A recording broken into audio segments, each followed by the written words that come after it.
Bonjour ou rebonjour à tous, si jamais vous avez suivi la vidéo qui est sortie ce matin sur les news autour du Spider-Verse concernant Amazon. Je voulais faire une vidéo à part parce que ces dernières heures, on a eu pas mal de rumeurs, pas mal de choses assez concrètes aussi qui sont sorties concernant le MCU. Ça faisait un petit moment aussi qu'on n'avait pas fait un petit décryptage Marvel de plein de news. En ce moment, c'est un petit peu la galère niveau temps, je vais pas vous le cacher.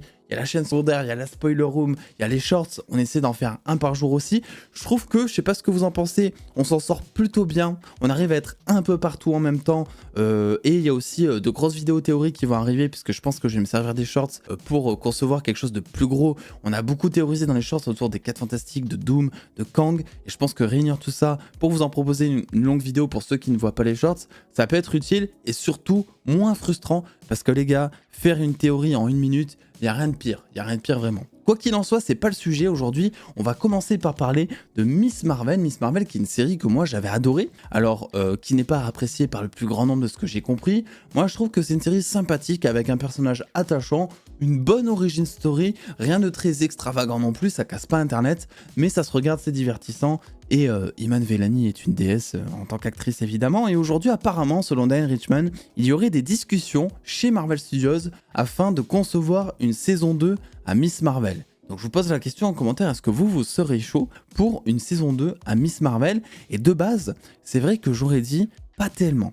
Parce que tu te dis une saison 1, enfin une série de combien, 6 ou 8 épisodes, je sais plus, Miss Marvel, pour une origin story, c'est sympa parce que ça permet de t'attacher au personnage et de développer un peu tous les traits de sa personnalité, sa famille, ses pouvoirs, etc. Donc moi je trouve qu'une série pour une origin story, c'est un bon bail, honnêtement. Après pour le reste, bon, est-ce que c'est vraiment utile? C'est ce que j'aurais dit en général. Mais par contre, Miss Marvel, eh bien il y a eu tellement de choses qui ont été introduites dedans qu'au final, il n'y a pas eu énormément de réponses. Je pense notamment à la dimension Nour. La dimension Nour, on l'a vue dans 2 secondes, 30 secondes, on l'a pas exploité depuis, et je pense qu'une saison 2 qui se passerait un peu plus dans la dimension Nour, ou en tout cas qui exploiterait un peu plus cette dimension, ça pourrait être ultra intéressant.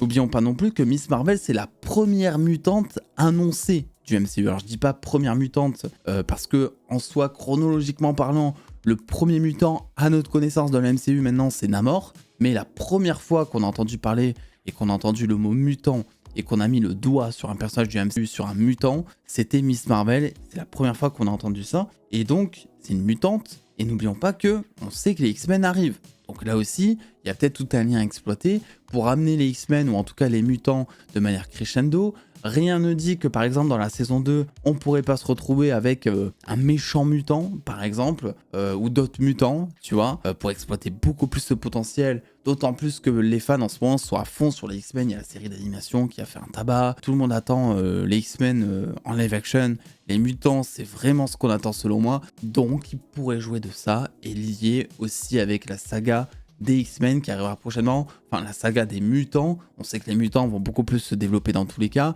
et on sait que les X-Men vont arriver en live action. Dites-moi ce que vous en pensez, vous en commentaire, une saison 2 à Miss Marvel. Est-ce que vous êtes chaud, pas chaud?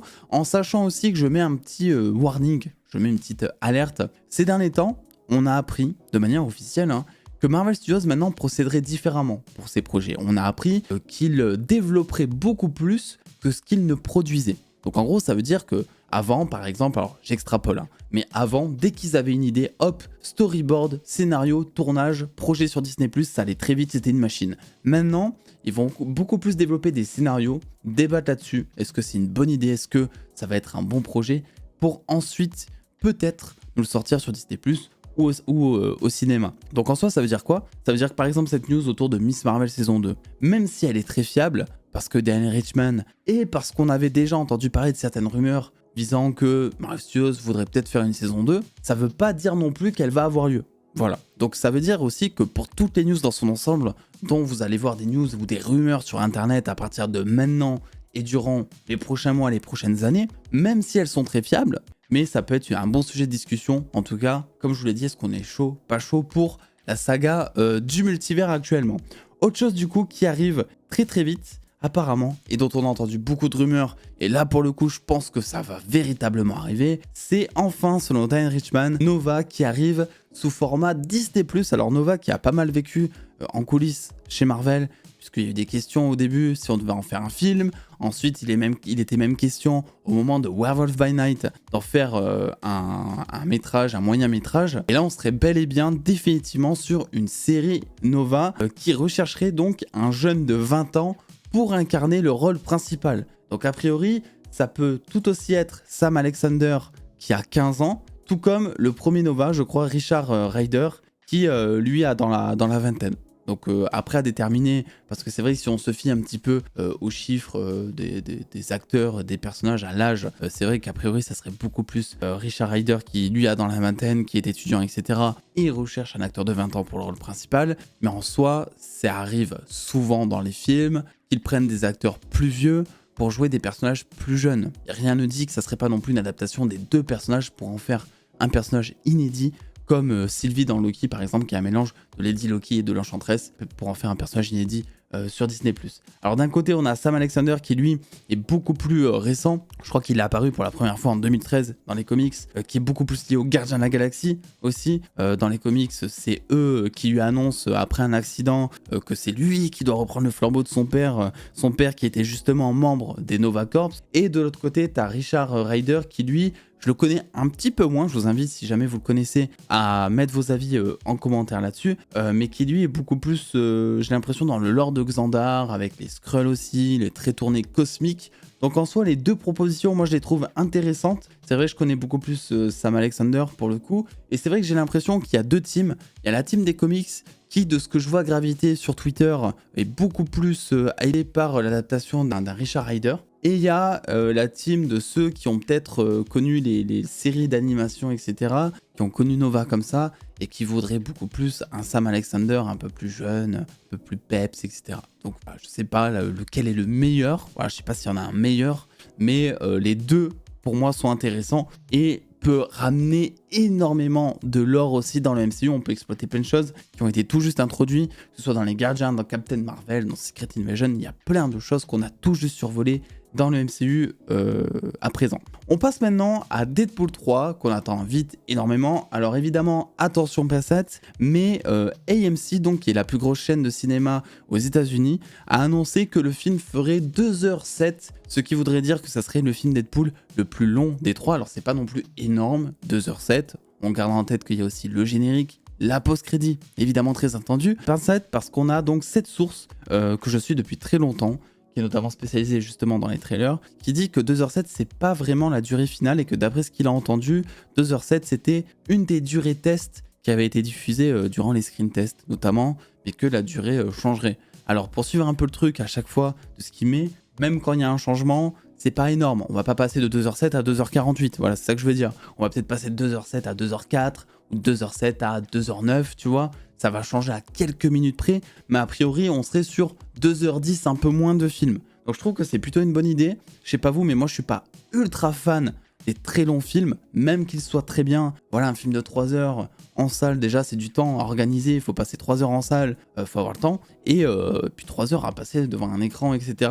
Je sais pas si je suis le seul comme ça, même pour les films que j'adore, donc autant vous dire que le marathon Spider-Man qui se fait au Grand Rex et qui va durer 22 heures là, qui a été annoncé, de base, je m'étais dit pourquoi est-ce que je ferais pas le trajet si jamais le Grand Rex diffuse un film Spider-Man ou un ou deux, ou même peut-être la trilogie de Sam Raimi, et à la rigueur, tu te fais une soirée où il y a la trilogie de Sam Raimi. Mais là, 22 heures dans une pièce, les gars. Et je vous dis pas l'odeur de la salle, vraiment. Et le Grand Rex, bon, on en parle tout le temps en bien, les gars. C'est pas le cinéma le plus confort en soi. Alors c'est très bien, il y a un grand écran et tout. Mais je peux vous assurer que si vous faites pas les fesses à la salle, vous inquiétez pas que vous allez bien les sentir après les 22 heures ici. Donc ça, c'était pour la petite anecdote concernant les Deadpool et aussi le marathon Spider-Man, si jamais vous avez manqué l'info. Et on passe maintenant aux 4 Fantastiques, puisque c'est une news que j'ai oublié d'aborder durant la spoiler room, mais j'avais forcément envie de vous en parler. Les 4 Fantastiques, c'est un projet qui, moi, me hype énormément. Parce que je suis en train de théoriser dessus avec les shorts, et je me rends compte qu'en fait, il y a un vraiment... Bon, c'est la première famille Marvel, il y a ce côté-là, évidemment, c'est les 4 Fantastiques et tout, mais au-delà de ça, dans la saga du multivers, c'est vraiment un film qui peut apporter beaucoup et qui peut susciter beaucoup de hype. Voilà. Et je me suis rendu compte que j'ai oublié de vous parler d'un truc ultra important, c'est que eh bien, les 4 Fantastiques, on a un début de tournage qui a été annoncé pour fin juillet de cette année. Là. Donc ça va aller vite, on va prochainement avoir des news, ça fait plaisir. On commence déjà, vous l'avez vu, à avoir plein de news casting, on en a parlé durant la spoiler room. Mais le problème, c'est que la sortie, elle est prévue pour le 23 juillet 2025. Donc ça veut dire que au moment où les 4 Fantastiques va commencer son tournage, ils auront à quelques jours près moins d'1 an pour sortir le film.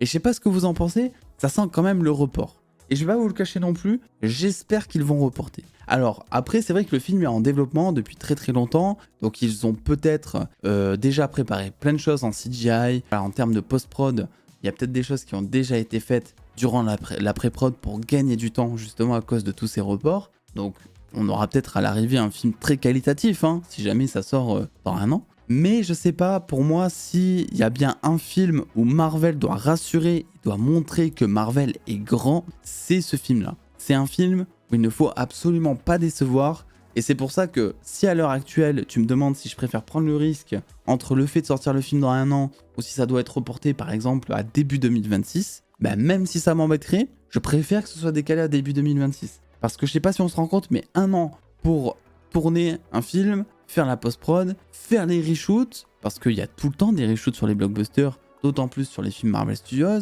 faire la post-prod des reshoots, et ça on a moins d'1 an pour tout faire. Donc pour moi, c'est pas un bon signal qui est envoyé ici, surtout ces derniers temps où Disney a refait toute sa com visant à dire que vous inquiétez pas, on va avoir seulement 2-3 films qui vont sortir par an et 2-3 séries qui vont sortir par an. Pour te dire que voilà, ces derniers temps ils ont rushé le truc à fond, mais que ça va changer et qu'on va avoir des trucs un peu plus quali avec des studios VFX qui auront enfin le temps de bosser entre les projets sur les effets spéciaux. Et là d'un coup, c'est pas qu'ils te le disent parce que c'est pas eux qui le disent, mais selon les grosses rumeurs, d'après ce que l'on sait, ils auraient moins d'1 an pour concevoir un film de 2h30, quoi, tu vois. Et full blockbuster avec très certainement 220 millions de budget. À voir. Après, ça peut très bien être aussi du décor pratique. Et là, auquel cas, ça sera beaucoup plus vite en termes de post-prod. Ça ira beaucoup plus rapidement. Mais on connaît Marvel Studios, les décors pratiques en général, c'est pas tellement leur fort. Même s'il y a quelques projets qui ont déjà fait ça, comme Eternals par exemple. À voir. En tout cas, ça fait un petit peu peur. Bref, voilà, c'est ce que je voulais vous dire concernant ces dernières news Marvel. On se retrouve très très vite sur la chaîne, mais aussi sur la chaîne secondaire où normalement, si j'ai le temps, dès demain ou après-demain, on parlera du dernier épisode de Doctor Who. Évidemment que je suis énormément sur la chaîne des dossiers séries, c'est en description, venez nous rejoindre. On parle de plein de choses. Je vous fais des bisous, je vous souhaite une très bonne fin de semaine, un très bon week-end si jamais on se revoit pas d'ici là, et je vous dis à très vite.